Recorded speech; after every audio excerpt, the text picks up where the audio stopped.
Good evening friends, welcome to my YouTube channel MK trading বেল্লা। আপনাদের সবাইকে স্বাগত এমকে ট্রেডিং বেল্লাতে।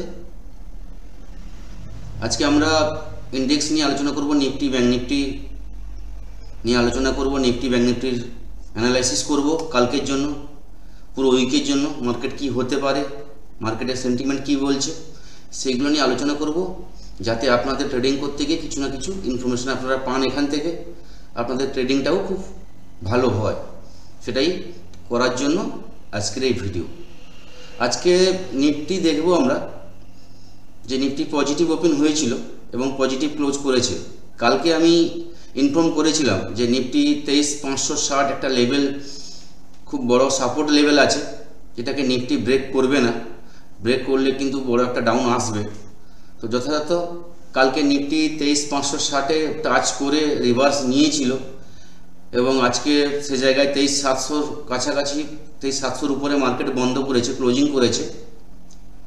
আমরা যেটাকে নিয়ে ভয় করেছিলাম যে কালকে যে নিউজ এসেছিল HMPV ভাইরাস, তার জন্য মার্কেটে এফেক্ট পড়তে পারে, করোনার মতো আবার মার্কেট ডাউন হবে নাকি, আবার লকডাউন হবে নাকি। তো এতটা প্যানিক সিচুয়েশান তৈরি হয়নি এখনও, বা এতটা খারাপ নিউজ নয় যে মার্কেটে খুব ডিপ নেবে। ওভারঅল আমাদের ইন্ডিয়া মার্কেট ডাউন গেছে কাল, আদার গ্লোবাল মার্কেট এতটা ডাউন যায়নি বা পজিটিভ মার্কেট ট্রেড করেছে। আমাদের নিফটি ব্যাঙ্ক নিফটি ডাউনে গেছে কাল। ওভারঅল কোনো কিছু খারাপ নিউজ এলে গ্লোবালি খারাপ হয়, সমস্ত ইন্ডেক্সই ডাউন হয়, কিন্তু কালকেও শুধুমাত্র আমাদের ইন্ডিয়াতেই মার্কেট ডাউন ছিল। যাই হোক, এতটা প্যানিক হওয়ার কিছু নেই। মার্কেট ডিপ নিচ্ছে, ভালো সময় এসছে ইনভেস্ট করার জন্য। স্টকে ইনভেস্ট করুন, খুব ভালো আর্নিং আসবে কিছুদিনের মধ্যে। কেননা স্টকের এখন আপনার রেজাল্ট সেশন শুরু হয়ে গেছে, ডেলি বেসিসে স্টকে খুব ভালো মুভমেন্ট আসছে। ইন্ডেক্সে যদি মুভমেন্ট না পান, স্টকে করুন, দেখবেন স্টকে খুব ভালো প্রফিট দিচ্ছে। ডেলি বেসিসে আপনি ভালো আর্নিং করতে পারবেন। স্টকে যদি আপনি আধ ঘন্টা 1 ঘন্টা টাইম দেন, একটা স্টক দেখে চুজ করে আপনি যদি সঠিক স্টক আপনি নির্বাচন করতে পারেন, তাহলে খুব ভালো প্রফিট পাবেন। আজকে নিফটি নিয়ে একটু আলোচনা করি। প্রথমে নিফটি, যেটা আমি বলেছিলাম যে সাপোর্ট কোথায়, এখন আমি বলবো নিফটি যে বড় সাপোর্ট হচ্ছে 23,560, যেটা কালকেও বলেছিলাম। এটা হচ্ছে আমাদের কাছে বড় একটা সাপোর্ট, ফার্স্ট সাপোর্ট। নিফটি যদি এখান থেকে ব্রেক করে, এই সাপোর্টটাকে ব্রেক করে, তাহলে কিন্তু নিফটি 23,460 এই লেভেল পর্যন্ত আসতে পারে। 23,460,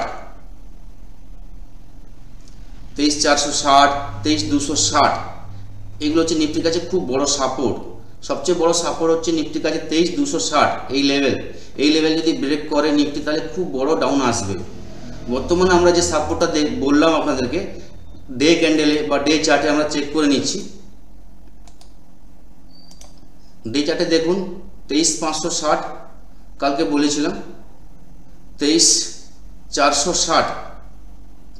নেক্সট যে নিফটির সাপোর্ট হচ্ছে 23,460,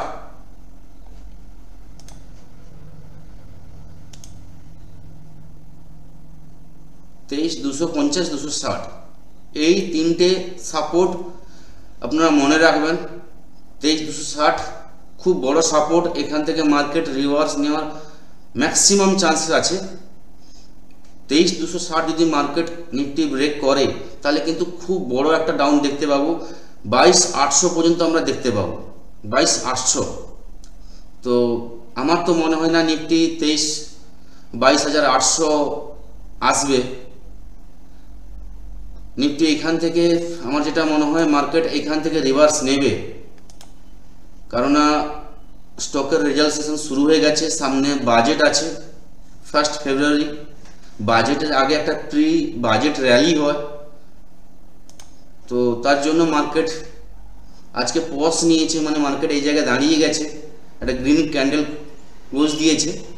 ওভারঅল কিন্তু মার্কেট কিন্তু এখনও সেলর রাইজে দাঁড়িয়ে আছে। নিফটির যা ক্যান্ডেল বা নিফটি যা চার্ট বলছে সেলর রাইজ, কিন্তু সেলর রাইজ হলেও আপনাকে ট্রেড খুব সাবধানে করতে হবে, খুব বড় টার্গেটের জন্য আপনি ট্রেড করবেন না, কম কম টার্গেট নিয়ে ট্রেড করুন, প্রফিট দিচ্ছে প্রফিট নিয়ে বেরিয়ে যান। তিনটে আপনাদের আমি সাপোর্ট বললাম, 23,560, 23,460, 23,260, এই তিনটে লেভেল সাপোর্টের জন্য নিফটির কাছে খুব গুরুত্বপূর্ণ। যদি আমরা রেজিস্ট্যান্সে যাই নিফটির ক্ষেত্রে, তাহলে 23,850-এর উপরে নিফটিকে ক্লোজিং দিতে হবে।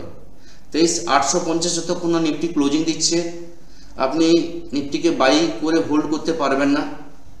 অ্যাকচুয়ালি নিফটিকে বাই করে হোল্ড করতে গেলে 23,850-এর উপরে পরপর দুদিন ক্লোজিং দরকার। পরপর দুদিন ক্লোজিং দিলে নিফটিকে আপনি বাই করে হোল্ড করতে পারেন। নিফটির যে রেজিস্ট্যান্সগুলো আসবে 23,850, আমি ড্র করে দিচ্ছি, 23,850, 850, 860 লেভেল, এটা হচ্ছে বড় রেজিস্ট্যান্স নিফটির কাছে বর্তমান আমাদের কাছে কালকের জন্য কি এই উইকের জন্য। 23,850-এর উপরে ক্লোজিং, এর উপরে ক্লোজিং, পরপর দুটো ক্লোজিং আমাদের দরকার মার্কেট আপ ট্রেন্ডের জন্য। 23,850 এটা আমাদের লাগবেই। তারপর হচ্ছে 24,000-এর লেভেল, 24,000 রেজিস্ট্যান্স, 23,850, 24,000, 24,200,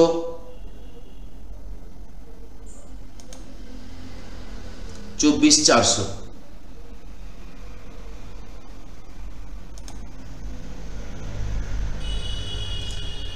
এই চারটে রেজিস্ট্যান্স আমরা সামনের উইকে, এই চারটা রেজিস্ট্যান্স এবং তিনটে সাপোর্ট নিয়ে আমরা ট্রেড করব। বড় এখন আমাদের কাছে সাপোর্ট হচ্ছে 23,260, 23,460, 23,560। সাপোর্টের কাছে বাই করার চেষ্টা করব। রেজিস্ট্যান্সে আমরা যদি বাই করে থাকি সেখানে সেল করে দেখব, যদি কোনো ডাউন ট্রেন্ডের জন্য ক্যান্ডেল তৈরি হচ্ছে তাহলে সেখান থেকে আমরা পুট বাই করার জন্য চেষ্টা করব। এটা আপনাদের কাছে নিফটির আমি জাস্ট ভিউ বললাম। এরপর আমরা দেখব ব্যাংক নিফটি।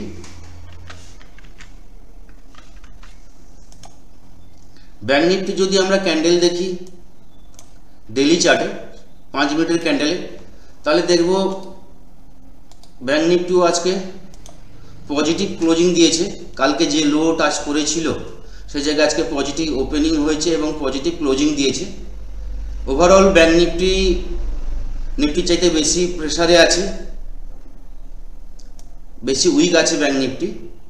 তবুও আমরা ব্যাংক নিফটির ডে চার্টে গিয়ে আমরা সাপোর্ট রেজিস্ট্যান্স আমরা একটু ডিসকাস করে নেব।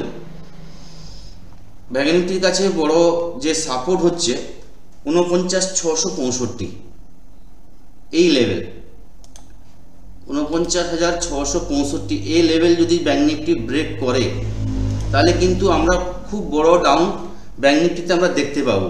যেটা আমরা দেখতে পাবো 49,060। নেক্সট সাপোর্ট হবে 48,300, এই লেভেল পর্যন্ত আমরা দেখতে পারি। যদি ব্যাংক নিফটি 49,650 লেভেলটা ব্রেক করে, আমাদের কাছে এখন বড় সাপোর্ট হচ্ছে 49,650, ব্যাংক নিফটির কাছে খুব বড় সাপোর্ট। এই সাপোর্ট যদি ব্রেক করে আমরা 48,300 পর্যন্ত আমরা দেখতে পারি, একটা বড় ডাউন আসতে পারে। তিনটে সাপোর্ট বললাম 49,650, 49,050 এবং 48,300, এই তিনটে সাপোর্ট মেনে আমরা ট্রেড করব আসছে কয়েকদিন।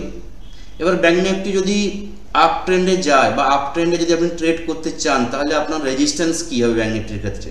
প্রথমেই বলবো 50,650।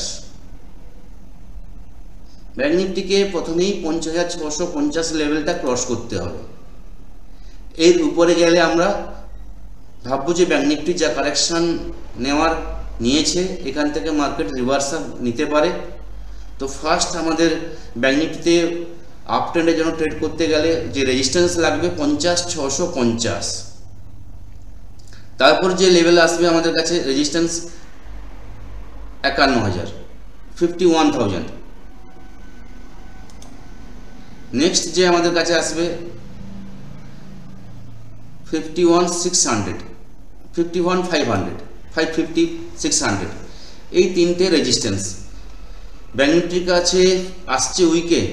কারেন্ট উইকে আমাদের কাছে তিনটে সাপোর্ট, তিনটে রেজিস্ট্যান্স। এই সাপোর্ট রেজিস্ট্যান্স বেসে ট্রেড করুন। সাপোর্টের কাছে চেষ্টা করুন, যদি কোনো পজিটিভ ক্যান্ডেল তৈরি হয় তাহলে সেখানে সাপোর্টে বাই করা। রেজিস্ট্যান্সের কাছে দেখুন, যদি কোনো সেলের দিকে বা ডাউনের দিকে কোনো ক্যান্ডেল তৈরি হয়েছে, কোনো প্যাটার্ন দেখতে পাচ্ছেন, তাহলে ডাউনের জন্য ট্রেড করুন। ছোট ছোট পয়েন্ট নিন এবং প্রফিট নিয়ে বেরিয়ে যান। কোনো কিছু হোল্ড করবেন না। মার্কেটে এখন নিউজ বেস মার্কেট চলছে। কোনো একটা নিউজে 300-400 পয়েন্ট মার্কেট আপ মুভ দিতেই পারে, কোনো একটা খারাপ নিউজে মার্কেট 300-400 পয়েন্ট ডাউন দিতেই পারে। তো কোনো কিছু হোল্ড করবেন না। হোল্ড করতে হলে আপনাকে স্ট্র্যাটেজি তৈরি করতে হবে। বিভিন্ন স্ট্র্যাটেজি আছে, স্ট্র্যাটেজি ধরে আপনি হোল্ড করুন, যেখানে আপনি সেফ থাকবেন। কোনো নেকেট আপনি কল বা পুট কোনো কিছু নিয়ে হোল্ড করবেন না। ওভারঅল ভিউ যেটা আপনাদের বলি, এটা আমার ভিউ, আমি আপনাদের বলবো না যে ওই ভিউতে আপনারা চলুন। আমার ভিউ, আমার স্টাডি অনুযায়ী আমি আপনাদের বলবো মার্কেট খুব বড় একটা কারেকশন নেবে না বা ডিপ নেবে না, বা যে ডিপ নিচ্ছে ওই ডিপে চেষ্টা করুন মার্কেটে ইনভেস্ট করার। একটু আগেও বললাম যে স্টকের রেজাল্ট সেশন চলছে, এটা কোয়ার্টারলি রেজাল্ট, থার্ড কোয়ার্টার চলছে। রেজাল্ট আশা করি ভালো আসবে। স্টকের রেজাল্ট ভালো আসলে Nifty bank Nifty up movement আসবে। সামনে বাজেট আছে, বাজেটের আগে একটা প্রি বাজেট র্যালি হয়। তো এইসব কারণের জন্য আমার মনে হয় মার্কেট এখান থেকে রিভার্স নেবে। এবং আগেও আমি বলেছিলাম মেম্বারদের যে উইদিন ফেব্রুয়ারির মধ্যে নিফটি মিনিমাম 1,500 পয়েন্ট র্যালি হবে। আমি জানুয়ারির ফার্স্টেই বলে দিয়েছিলাম যে নিফটি মিনিমাম 1,500 পয়েন্ট র্যালি আছে জানুয়ারি মাসে। Bank Nifty 3,000 point minimum rally আছে। সেই অনুযায়ী আপনি আপনার স্ট্র্যাটেজি তৈরি করুন, সেইভাবে ট্রেড করুন এবং সাবধানে ট্রেড করবেন, সেফ ট্রেড করবেন। কোনো কিছু নিয়ে আপনি হোল্ড করে রাখবেন না। লস হচ্ছে সঙ্গে সঙ্গে বেরিয়ে যান। প্রফিট নিচ্ছেন, আপনার মতো করে প্রফিট নিয়ে বেরিয়ে যান। রিস্ক ম্যানেজমেন্টটা আপনি মেনটেন করুন, ট্রেডিং ঠিকঠাক হবে। এই হলো আমাদের আজকের নিফটি ব্যাঙ্ক নিফটির information, view, analysis. Thank you, ধন্যবাদ।